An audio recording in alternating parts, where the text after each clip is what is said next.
ke atas orang-orang yang berbuat maksiat, daripada makhluknya, dengan menyempitkan jalan untuk membukakannya.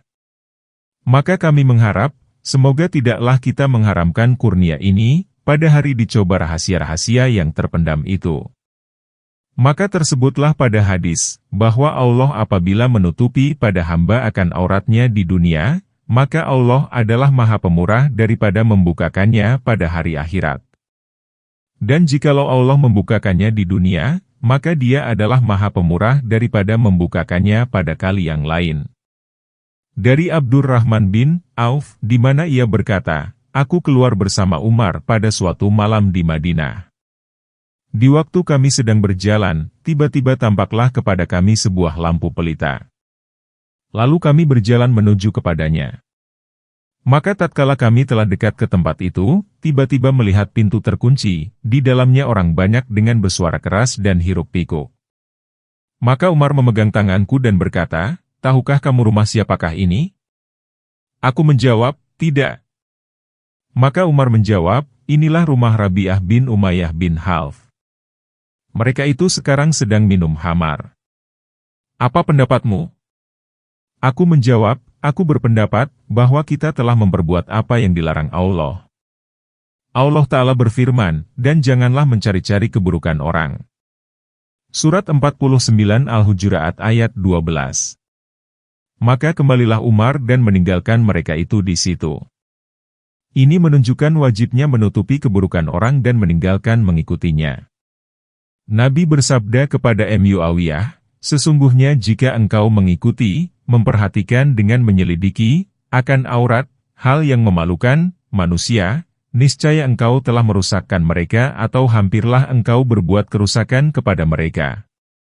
Nabi bersabda, wahai orang-orang yang beriman dengan lidahnya dan iman itu tidak masuk ke dalam hatinya. Janganlah kamu mengumpat orang-orang muslim. Dan janganlah kamu mengikuti aurat, hal-hal yang memalukan mereka. Sesungguhnya barang siapa mengikuti aurat saudaranya muslim, niscaya diikuti oleh Allah akan auratnya. Dan barang siapa diikuti oleh Allah akan auratnya, niscaya ia membuka kekejiannya, walaupun orang itu berada di tengah-tengah rumahnya. Abu Bakar As-Siddiq berkata, kalau aku melihat seseorang melakukan perbuatan yang mendapat hukuman Allah Ta'ala, niscaya aku tidak menyiksakannya. Dan tidak aku memanggil seseorang, sehingga ada ia bersama orang selain aku. Berkata setengah mereka, adalah aku sedang duduk bersama Abdullah bin Mas'ud. Tiba-tiba datang kepadanya seorang laki-laki bersama dengan seorang laki-laki lain. Lalu laki-laki itu berkata, dia ini mabuk. Maka menjawab Abdullah bin Mas'ud, ciumlah bau mulutnya. Lalu mereka mencium bau mulutnya. Maka diperolehnya dia itu mabuk. Lalu orang itu ditahan, sehingga hilanglah mabuknya. Kemudian, dimintanya cambuk, lalu dipecahkannya tempat ikatan dari cambuk itu. Kemudian, ia berkata kepada tukang cambuk, cambuklah. Angkatlah tanganmu. Dan berikanlah tiap-tiap anggota akan haknya. Tukang cambuk itu lalu mencambuk pemabuk tadi. Dan pada pemabuk itu ada pakaian lapisan atas atau pakaian bulu yang menjadi kain sarungnya. Tatkala telah selesai, lalu ia menanyakan pada orang yang membawa pemabuk itu, apakah hubungan engkau dengan dia? Yang membawa itu menjawab, pamannya. Maka Abdullah bertanya, tidaklah engkau ajarkan dia, lalu engkau baguskan adab sopan santunnya. Dan tidaklah engkau menutupi kehormatannya. Sesungguhnya seyogialah bagi imam, apabila sampai kepadanya hukuman, bahwa ditegakkannya hukuman itu. Dan sesungguhnya Allah Maha Pemaaf, yang menyukai kemaafan. Kemudian ia membaca, hendaklah mereka suka memaafkan dan berlapang dada. Surat 24 An-Nur ayat 22. Kemudian, Abdullah berkata, sesungguhnya aku akan menyebutkan laki-laki pertama, yang dipotong tangannya oleh Nabi, di mana dibawa kepada Nabi seorang pencuri, lalu beliau memotong tangannya. Lalu seolah-olah beliau bermuka muram. Maka para sahabat bertanya, wahai Rasulullah, seolah-olah engkau tidak menyukai memotongnya. Maka Nabi menjawab, apakah yang mencegah aku? Janganlah kamu menjadi penolong setan terhadap saudaramu. Lalu para sahabat itu bertanya, "Mengapakah tidak engkau maafkan kesalahannya?" Nabi menjawab, "Sesungguhnya seyogialah bagi sultan, penguasa, apabila sampai kepadanya suatu hukuman, bahwa ditegakkannya hukuman itu. Sesungguhnya Allah adalah Maha Pemaaf, yang menyukai kemaafan." Dan beliau membaca ayat, "Hendaklah kamu suka memaafkan dan berlapang dada. Tiadakah kamu suka Allah akan memberikan ampunan kepada kamu? Dan Allah itu Maha Pengampun dan Maha Pengasih." Surat 24 An-Nur ayat 22. Dan pada suatu riwayat, seolah-olah ada abu melekat pada wajah Rasulullah, karena sangat berubahnya wajah beliau. Diriwayatkan bahwa Umar meronda malam hari di Madinah. Lalu beliau mendengar suara seorang laki-laki pada suatu rumah bernyanyi-nyanyi. Maka beliau panjat dinding rumah itu. Lalu beliau dapati di samping laki-laki tadi seorang wanita. Dan pada sisi laki-laki tersebut khamar. Maka Umar berkata, "Hai musuh Allah, adakah kamu menyangka bahwa Allah menutupi akan kesalahan engkau dan engkau berbuat maksiat kepadanya?" Laki-laki itu menjawab, "Dan engkau, wahai Amirul Mukminin, janganlah terburu-buru menuduh. Sesungguhnya aku telah berbuat maksiat kepada Allah, satu maksiat. Dan engkau sesungguhnya telah berbuat maksiat kepada Allah, mengenai aku, tiga maksiat." Allah Ta'ala berfirman, "Dan janganlah kamu mencari-cari keburukan orang." Surat 49 Al-Hujurat ayat 12. Dan engkau telah mencari-cari, tajasus, keburukan aku. Allah Ta'ala berfirman, "Dan tidaklah ada kebaikannya bagimu masuk rumah dari belakangnya." Surat 2 Al-Baqarah ayat 189. Dan engkau telah memanjat dinding terhadap diriku. Dan Allah Ta'ala berfirman, "Janganlah kamu masuk ke dalam rumah yang bukan rumahmu, sebelum minta izin dan memberi salam kepada orang yang di dalamnya." Surat 24 An-Nur ayat 27. Dan engkau telah masuk ke rumahku, tanpa izin dan salam. Maka Umar bertanya, "Adakah padamu kebaikan, kalau aku maafkan engkau?" Orang itu menjawab, "Ada. Demi Allah, wahai Amirul Mukminin, jikalau engkau maafkan kesalahanku, niscaya tidak akan aku kembali lagi kepada perbuatan yang seperti ini, untuk selama-lamanya." Maka Umar memaafkannya dan beliau keluar, meninggalkan orang itu. Seorang laki-laki bertanya kepada Abdullah bin Umar, "Wahai ayah Abdurrahman, bagaimanakah engkau mendengar Rasulullah bersabda tentang pembicaraan rahasia pada hari kiamat?" Abdullah bin Umar menjawab, "Aku mendengar Rasulullah bersabda, sesungguhnya Allah mendekatkan orang mukmin kepadanya. Lalu meletakkan naungannya ke atas orang itu dan menutupkan kesalahannya dari manusia." Maka Allah berfirman, "Adakah engkau ketahui dosa yang begitu? Adakah engkau ketahui dosa yang begitu?" Orang mukmin itu menjawab, "Ada. Wahai Tuhanku." Sehingga apabila orang itu telah menetapkan segala dosanya, lalu melihat pada dirinya, bahwa ia telah binasa. Maka Allah berfirman kepadanya, "Wahai hambaku, sesungguhnya aku tidak menutupkan segala dosamu di dunia, selain aku bermaksud mengampunkannya untukmu pada hari ini." Lalu orang itu diberikan suratan segala amal kebaikannya. Adapun orang-orang kafir dan munafik, maka berkatalah saksi-saksi, mereka itu adalah orang-orang yang mendustai Tuhannya. Ketahuilah kiranya, kutukan Allah ke atas orang-orang zalim. Nabi bersabda, "Tiap-tiap umatku dimaafkan, kecuali orang-orang yang berterang-terangan dengan kesalahannya." Dan termasuk berterang-terangan, ialah mengerjakan kejahatan secara sembunyi, kemudian menceritakannya. Nabi bersabda, "Barang siapa mendengar berita tentang suatu golongan dan golongan itu benci kepada berita itu, niscaya dituangkan ke dalam telinganya timah hancur pada hari kiamat." Setengah dari hak Muslim, ialah menjaga diri pada tempat-tempat yang menimbulkan sangkaan-sangkaan yang tidak baik, untuk menjaga hati manusia daripada sangkaan jahat, dan untuk menjaga lidah mereka daripada umpatan. Apabila mereka telah berbuat maksiat kepada Allah dengan menyebutkannya dan Dia yang menjadi sebab pada yang demikian, niscaya adalah ia bersekutu.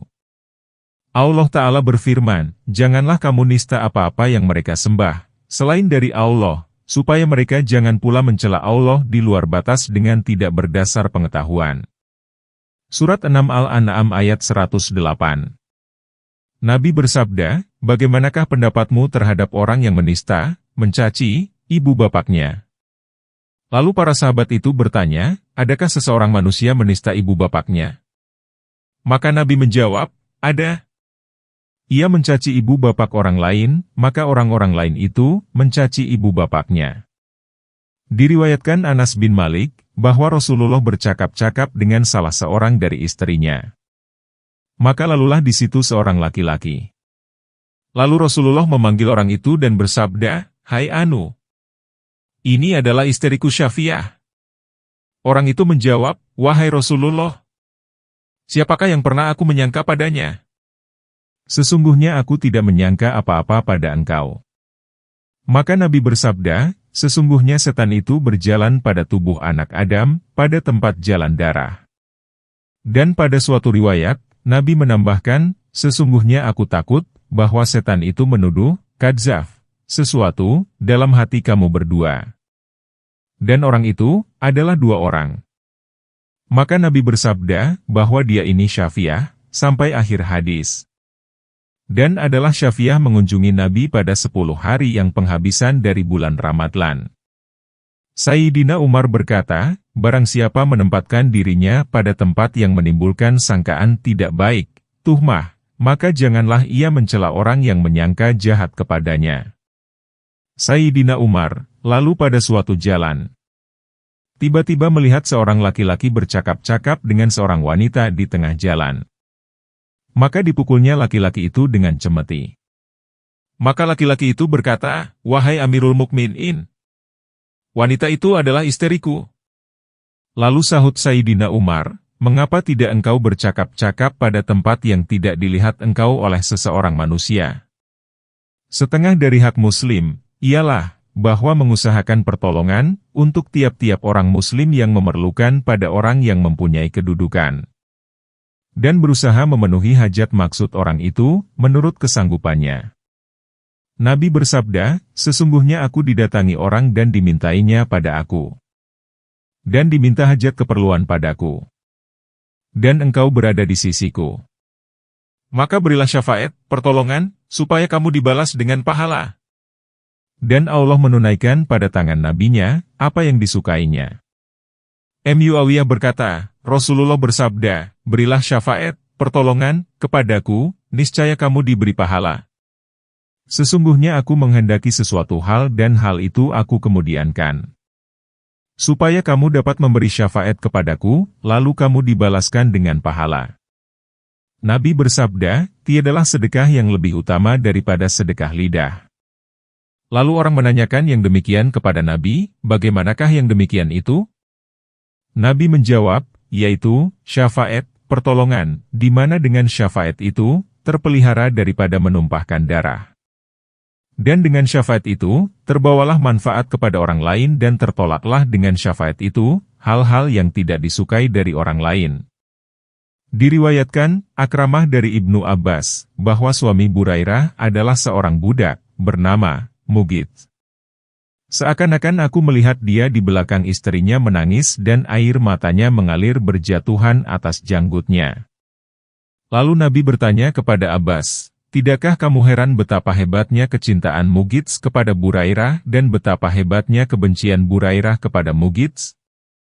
Maka Nabi bersabda kepada Burairah, kalaulah engkau kembali bercakap-cakap dengan dia, maka sesungguhnya dia adalah bapak anak engkau. Burairah menjawab, wahai Rasulullah, apakah engkau menyuruh aku? Maka akan aku kerjakan. Nabi menjawab, tidak. Aku hanya memberi syafaat, pertolongan. Setengah dari hak Muslim, ialah tiap-tiap Muslim itu memberi salam sesamanya sebelum berkata-kata. Dan berjabatan tangan ketika memberi salam itu. Nabi bersabda, barang siapa memulai bercakap-cakap sebelum memberi salam, maka janganlah kamu menjawab percakapannya, sehingga ia memulai dengan memberi salam. Berkata setengah mereka, aku masuk ke tempat Rasulullah dengan tidak memberi salam dan tidak meminta izin. Lalu Rasulullah bersabda, kembalilah. Lalu katakanlah, Assalamualaikum, dan masuklah. Jabir meriwayatkan dengan mengatakan, Rasulullah bersabda, apabila kamu masuk ke rumahmu, maka berilah salam kepada penghuninya. Sesungguhnya apabila seseorang kamu itu memberi salam, maka setan itu tidak akan masuk ke rumahnya.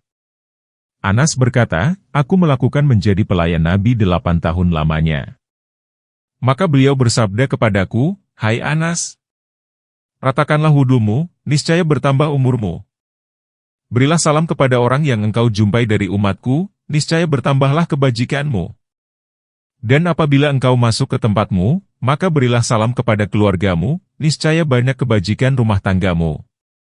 Anas berkata, Rasulullah bersabda, apabila bertemulah dua orang mukmin, lalu berjabatan tangan, niscaya dibagikan di antara keduanya 70 ampunan.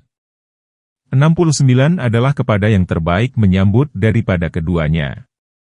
Allah Ta'ala berfirman, apabila ada orang yang memberi hormat, salam, kepada kamu, balaslah hormat, salamnya, dengan cara yang lebih baik, atau balas penghormatan itu, serupa dengan penghormatannya. Surat 4 An-Nisa, ayat 86. Nabi bersabda, demi Tuhan, yang diriku di dalam tangan kekuasaannya, kamu tidak akan masuk sorga, sehingga beriman. Dan kamu tidak beriman, sehingga berkasih-kasihan. Apakah tidak aku tunjukkan kamu kepada perbuatan, di mana apabila kamu kerjakan perbuatan itu, niscaya kamu berkasih-kasihan? Para sahabat itu menjawab, belum, wahai Rasulullah. Nabi menjawab, kembangkanlah memberi salam di antara kamu. Dan Nabi bersabda pula, apabila Muslim memberi salam kepada Muslim, lalu salam itu dibalas, maka berdoalah malaikat kepadanya 70 kali. Dan Nabi bersabda, sesungguhnya malaikat itu merasa heran dari Muslim yang lalu pada tempat Muslim dan tidak memberi salam kepadanya. Nabi bersabda, orang yang berkendaraan memberi salam kepada orang yang berjalan kaki. Apabila seorang dari orang banyak memberi salam, maka memadailah salam itu dari mereka itu semuanya. Qatadah berkata, penghormatan dari umat sebelum kamu, ialah sujud. Maka Allah Ta'ala menganugerahkan kepada umat ini mengucapkan salam. Dan itu adalah penghormatan, tahiyah, penghuni sorga. Abu Muslim Al-Haulani lalu pada suatu kaum, maka beliau tiada memberi salam kepada mereka dan berkata, tiadalah yang mencegahku daripada memberi salam itu, kecuali aku takut, bahwa mereka itu tiada akan membalasnya. Maka mereka akan dikutuk oleh malaikat. Berjabatan tangan juga sunat bersama memberi salam. Telah datang seorang laki-laki kepada Rasulullah seraya mengucapkan, Assalamualaikum.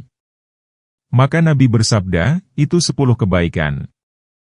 Kemudian datang orang lain seraya mengucapkan, Assalamualaikum warahmatullah. Maka Nabi bersabda, itu 20 kebajikan. Kemudian datang orang lain lagi, seraya mengucapkan, Assalamualaikum warahmatullahi wabarakatuh, maka Nabi bersabda, itu 30 kebajikan. Adalah Anas lalu pada tempat anak-anak. Maka ia memberi salam kepada mereka. Dan ia meriwayatkan dari Rasulullah bahwa beliau berbuat yang demikian. Abdul Hamid bin Bahram meriwayatkan bahwa Nabi pada suatu hari lalu dalam masjid dan sejumlah orang sedang duduk-duduk. Lalu beliau mengisyaratkan dengan tangannya memberi salam. Dan Abdul Hamid mengisyaratkan dengan tangannya meniru yang demikian. Maka Nabi bersabda, janganlah kamu memulai memberi salam kepada Yahudi dan Nasrani. Dan apabila kamu bertemu dengan seseorang mereka di jalan, maka desakkanlah dia ke tempat yang tersempit. Dari Abu Hurairah yang mengatakan, Rasulullah bersabda, janganlah kamu berjabat tangan dengan kafir zimmi, orang kafir yang bernaung di bawah pemerintahan Islam. Dan janganlah kamu memulai memberi salam kepada mereka. Apabila kamu bertemu dengan mereka di jalan, maka desakkanlah mereka itu ke jalan yang tersempit. Aisyah berkata, bahwa sejumlah orang Yahudi masuk ke tempat Rasulullah. Lalu Yahudi itu mengucapkan, As-salam, alaik, yang beracun atas kamu. Lalu Nabi menjawab, alaikum, atas kamu juga. Aisyah berkata, lalu aku menjawab, bal alaikumussalam walanah, tetapi juga atasmu yang beracun dan kutukan. Maka sahut Nabi, "Hai, Aisyah. Sesungguhnya Allah menyukai kasih sayang pada tiap-tiap sesuatu." Aisyah menjawab, "Tidakkah engkau mendengar apa kata mereka?" Rasulullah menjawab, "Aku telah mengatakan, alaikum, atas kamu juga." Nabi bersabda, "Yang berkendaraan memberi salam kepada yang berjalan kaki. Yang berjalan kaki kepada yang duduk. Yang sedikit kepada yang banyak. Dan yang kecil kepada yang besar." Nabi bersabda, "Janganlah kamu menyerupai Yahudi dan Nasrani. Sesungguhnya salam Yahudi dengan isyarat dengan anak jari. Dan salam Nasrani dengan isyarat dengan tapak tangan." Kata Abu Isa, isnad hadis ini lemah, dhaif. Nabi bersabda, "Apabila sampai seorang kamu kepada suatu majelis, hendaklah memberi salam. Kalau bermaksud duduk, maka duduklah. Kemudian apabila bangun, maka hendaklah memberi salam. Tidaklah yang pertama itu lebih utama daripada yang penghabisan." Anas berkata, Rasulullah bersabda, "Apabila berjumpa dua orang mukmin, lalu berjabat tangan, niscaya dibagikan di antara keduanya 70 ampunan. 69 adalah bagian yang terbaik menyambut daripada keduanya." Umar berkata, "Aku mendengar Rasulullah bersabda, apabila berjumpa dua orang muslim dan masing-masing memberi salam kepada temannya dan berjabat tangan, niscaya diturunkan di antara keduanya 100 rahmat. Bagi yang memulai 90 dan bagi yang berjabat tangan 10. Al-Hasan berkata, berjabat tangan itu menambahkan kasih sayang. Abu Hurairah berkata, Rasulullah bersabda, kesempurnaan penghormatan, tahiyah, kamu di antara kamu, ialah berjabat tangan. Nabi bersabda, mengkucup dengan mulut oleh seorang muslim akan saudaranya, itu berjabat tangan. Dan tiada mengapa mengkecup dengan mulut akan tangan orang yang dimuliakan pada agama, untuk memperoleh barakah, keberkatan, dan penghormatan kepadanya. Diriwayatkan dari Ibnu Umar yang mengatakan, kami telah mengkecup dengan mulut akan tangan Nabi. Dari Ka'ab bin Malik, yang menerangkan, tatkala diterima taubatku, lalu aku datang kepada Nabi. Aku mengkecup tangannya. Diriwayatkan bahwa, seorang Arab desa berkata, wahai Rasulullah, izinkanlah kepadaku, untuk mengkecup kepalamu dan tanganmu. Arab desa itu menerangkan seterusnya, maka Nabi mengizinkan kepadanya, lalu dilaksanakannya. Abu Ubaidah berjumpa dengan Umar bin Al-Khattab. Lalu berjabat tangan dengan dia dan mengkecup tangannya dan keduanya menangis terharu. Dari Al-Barra bin Azib yang menerangkan bahwa, ia memberi salam kepada Rasulullah dan beliau waktu itu sedang mengambil wudhu. Maka tidak membalasnya, sehingga beliau selesai daripada berwudhu. Lalu membalas salam Al-Barra itu dan mengulurkan tangannya kepada Al-Barra dan berjabat tangan dengan dia. Maka Al-Barra bertanya, wahai Rasulullah, aku tidak melihat seperti ini, selain dari budi pekerti orang-orang ajam. Maka Rasulullah menjawab, sesungguhnya dua orang muslim apabila berjumpa, lalu berjabat tangan, niscaya berguguranlah dosa keduanya. Nabi bersabda, apabila seorang laki-laki, lalu pada suatu kaum, lalu memberi salam kepada mereka dan kaum itu membalas salamnya, niscaya bagi laki-laki itu kelebihan derajat di atas kaum itu. Karena ia mengingatkan mereka kepada memberi salam. Dan jikalau kaum itu tiada membalas salamnya, niscaya kembali kepada laki-laki itu penuh kebajikan dari mereka dan yang lebih baik. Atau Nabi mengatakan, dan yang lebih utama. Membungkuk ketika memberi salam itu dilarang. Anas berkata, kami bertanya, wahai Rasulullah, adakah sebahagian kami membungkuk kepada sebahagian yang lain? Nabi menjawab, tidak. Anas bertanya pula, atau mencium tangan sebahagian kami kepada sebahagian? Nabi menjawab, tidak. Anas bertanya lagi, atau berjabat tangan sebahagian kami kepada sebahagian? Nabi menjawab, ya. Merangkul, berpeluk-pelukan leher, dan mencium tangan telah tersebut pada hadis, ketika datang kembali dari perjalanan.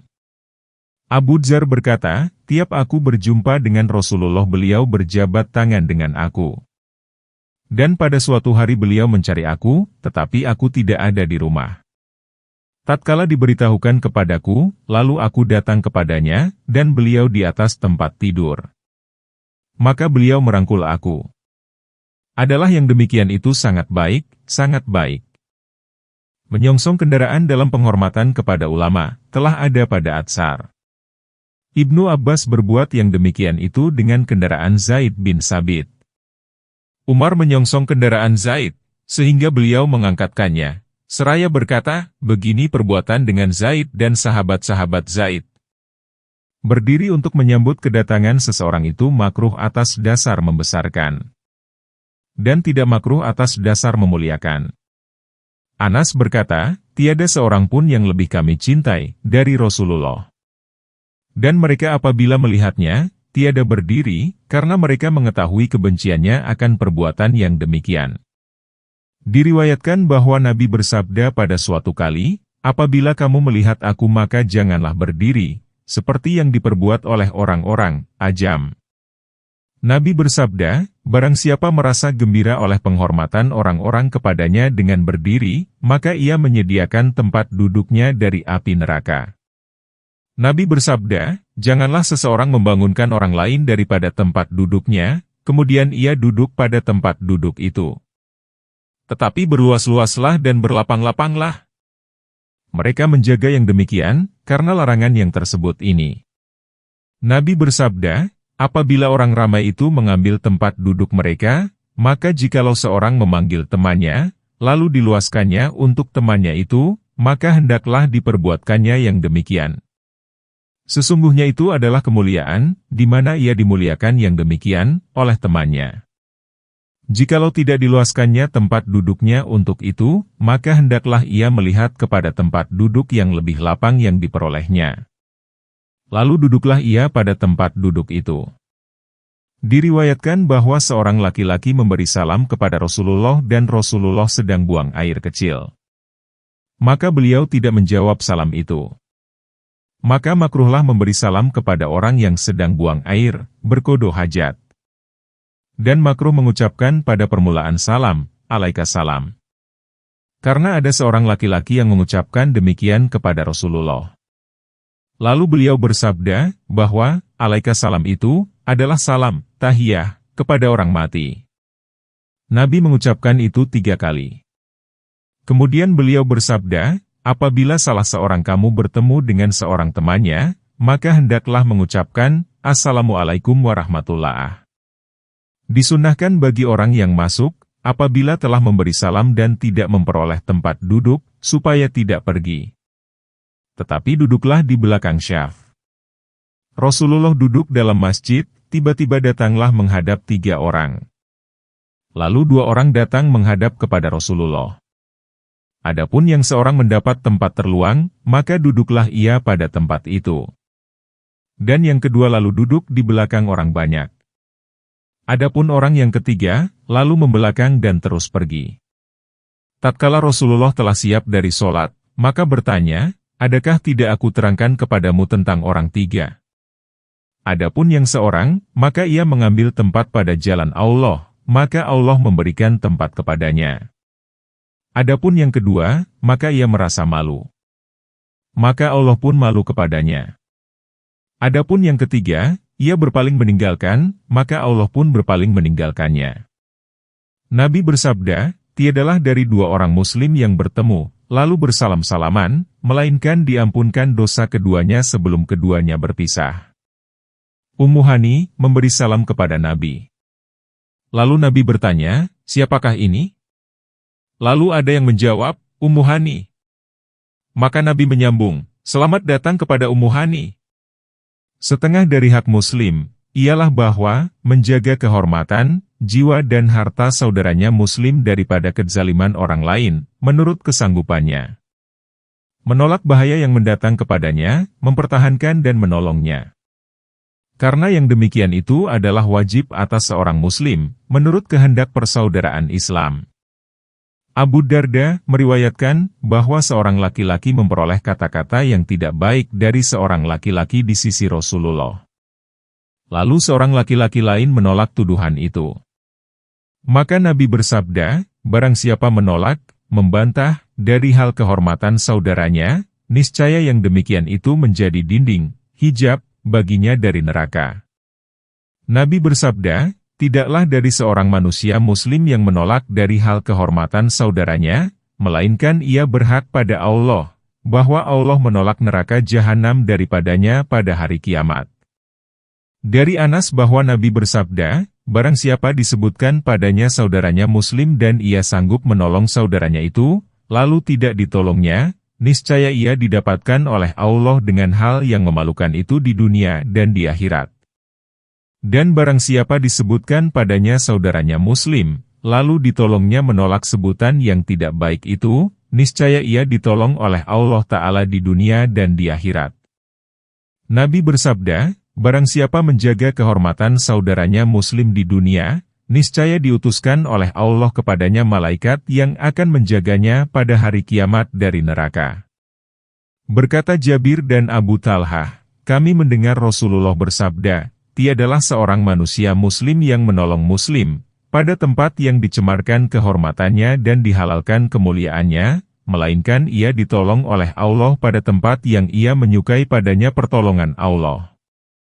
Dan tiadalah seorang manusia yang menghinakan muslim pada tempat yang dicemarkan padanya kehormatannya, melainkan ia dihinakan oleh Allah pada tempat yang ia menyukai padanya pertolongan Allah. Setengah dari hak muslim, ialah bertasmid kepada orang yang bersin. Nabi bersabda, mengenai orang yang bersin itu, supaya membaca, segala pujian bagi Allah di atas segala keadaan. Dan orang yang bertasmid, artinya amalan membaca doa setelah bersin, kepada orang yang bersin itu, mengucapkan, dianugerahi Allah kiranya kepadamu rahmat. Dan orang yang bersin itu membalas kepada orang yang bertasmid, artinya amalan membaca doa setelah bersin, tadi, dengan mengucapkan, kiranya kamu diberi petunjuk oleh Allah dan diperbaikinya keadaan hatimu. Dari Ibnu Mas'ud yang menerangkan, adalah Rasulullah mengajarkan kami. Beliau bersabda, apabila bersin seorang kamu, maka hendaklah mengucapkan, Alhamdulillahirabbil alamin.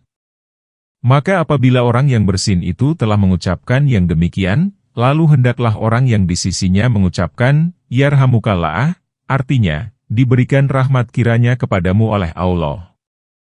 Apabila orang-orang yang di sampingnya telah mengucapkan yang demikian, lalu hendaklah orang yang bersin itu membacakan, kiranya diampunkan oleh Allah aku dan kamu.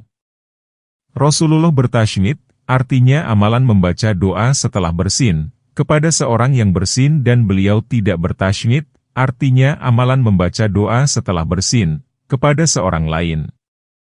Lalu orang itu bertanya kepada beliau, tentang yang demikian.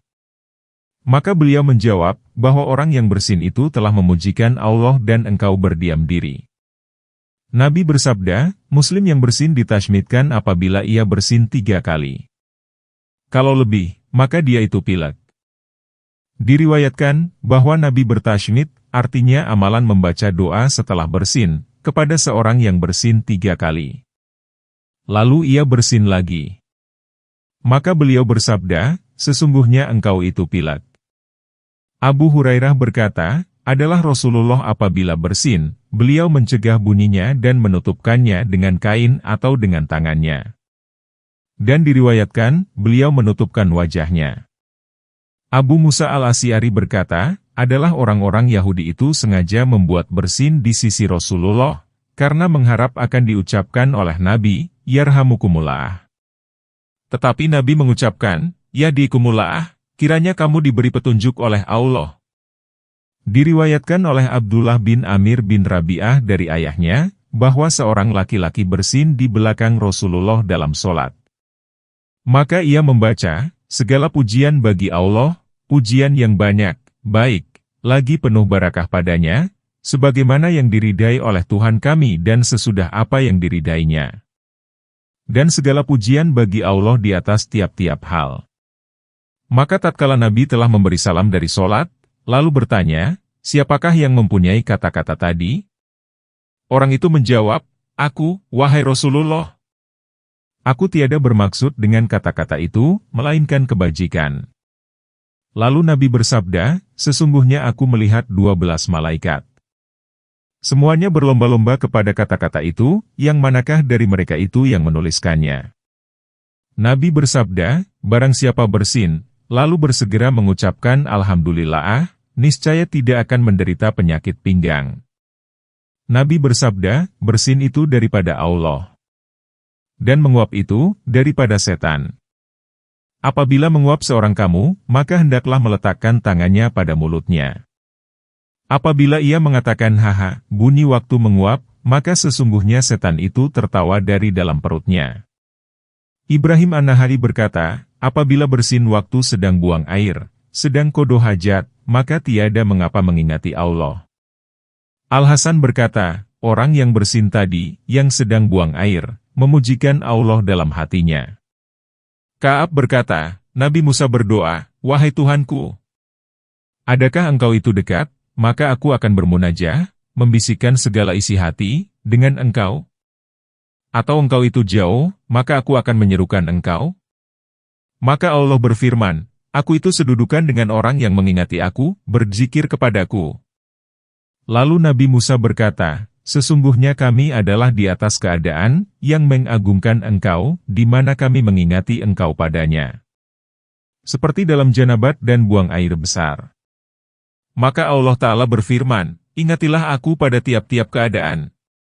Setengah dari hak muslim, ialah, apabila memperoleh bencana dari orang jahat, maka seyogialah menanggung dan menjaga diri daripadanya. Berkata setengah ulama, ikhlaskanlah bergaul dengan orang mukmin dan berbaik-baiklah budi pekerti dalam bergaul dengan orang jahat. Karena orang jahat itu rela dengan budi pekerti yang baik pada sahirnya. Abu Darda berkata, sesungguhnya kami menampakkan kegembiraan di muka orang-orang, sedang hati kami sesungguhnya mengutuk mereka itu. Inilah artinya berlemah lembut dengan penipuan. Yaitu terhadap orang yang ditakuti kejahatannya. Allah Ta'ala berfirman, tangkislah kejahatan itu dengan cara yang sebaik-baiknya. Surat 23 Al-Mu'minun ayat 96. Ibnu Abbas berkata tentang pengertian firman Allah Ta'ala, mereka menolak kejahatan dengan kebaikan. Surat 13 Ar-Ra'd ayat 22. Yaitu, kekejian dan kesakitan ditolak dengan memberi salam dan kelemah lembutan. Dan Ibnu Abbas berkata tentang firman Allah Ta'ala, dan kalau tidak adalah pembelaan Allah terhadap serangan manusia, satu sama lain. Surat 2 Al-Baqarah ayat 251. Maka Ibnu Abbas berkata, yaitu, dengan kegemaran, ketakutan, kemalu-maluan dan kelemah lembutan. Aisyah berkata, seorang laki-laki meminta izin masuk ke tempat Rasulullah. Lalu beliau bersabda, izinkanlah ia masuk. Sejahat-jahat orang dalam pergaulan, dia itulah.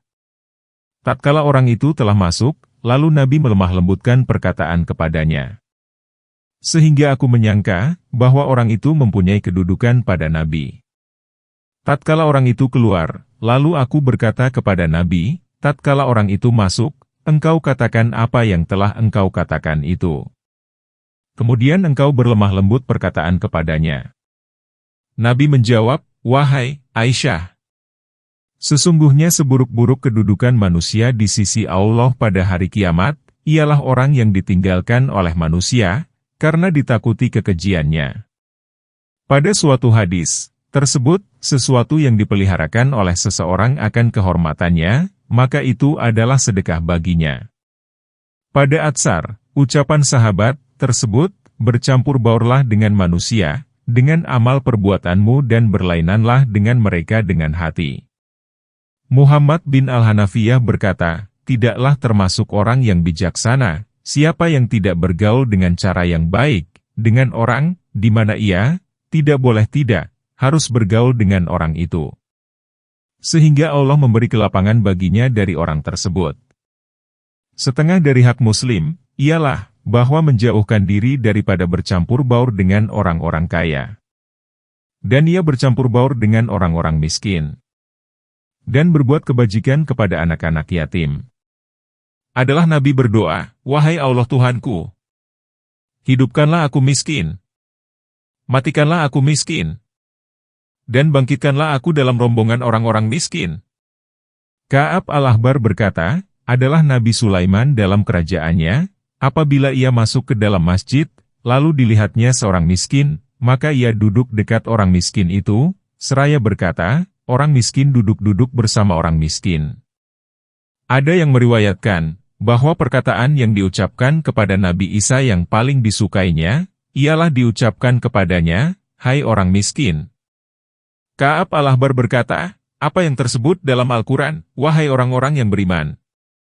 Maka dalam Taurat, ialah, "Ya ayyuhal masakin."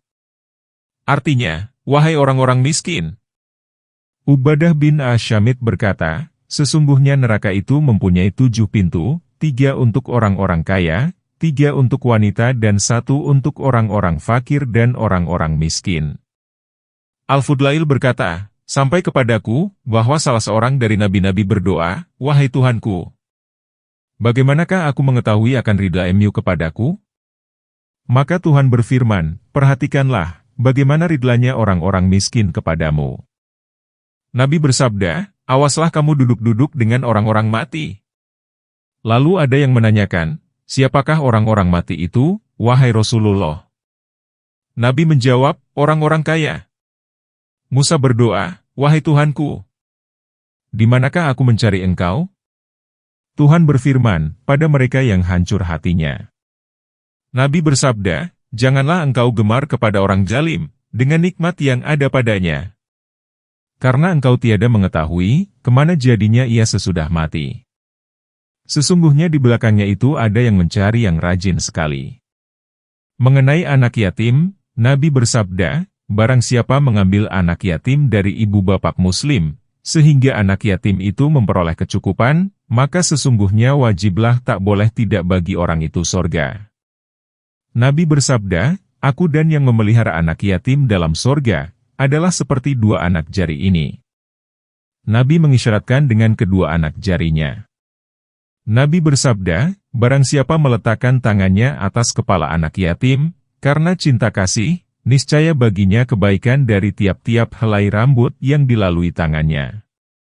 Nabi bersabda, sebaik-baik rumah orang muslimin, ialah rumah, yang padanya ada anak yatim, yang diperlakukan dengan perlakuan yang baik.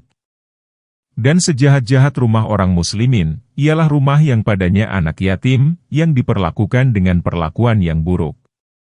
Setengah dari hak muslim, ialah memberi nasihat kepada tiap-tiap muslim dan bersungguh-sungguh mendatangkan kesukaan pada hatinya.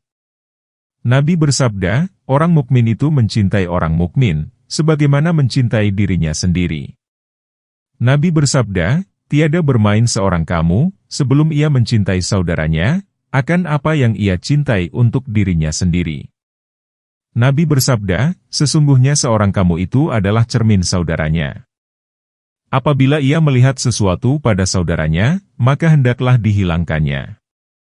Nabi bersabda, barang siapa menyampaikan hajat keperluan saudaranya, maka seolah-olah ia berkhidmat, beribadah, kepada Allah seumur hidupnya.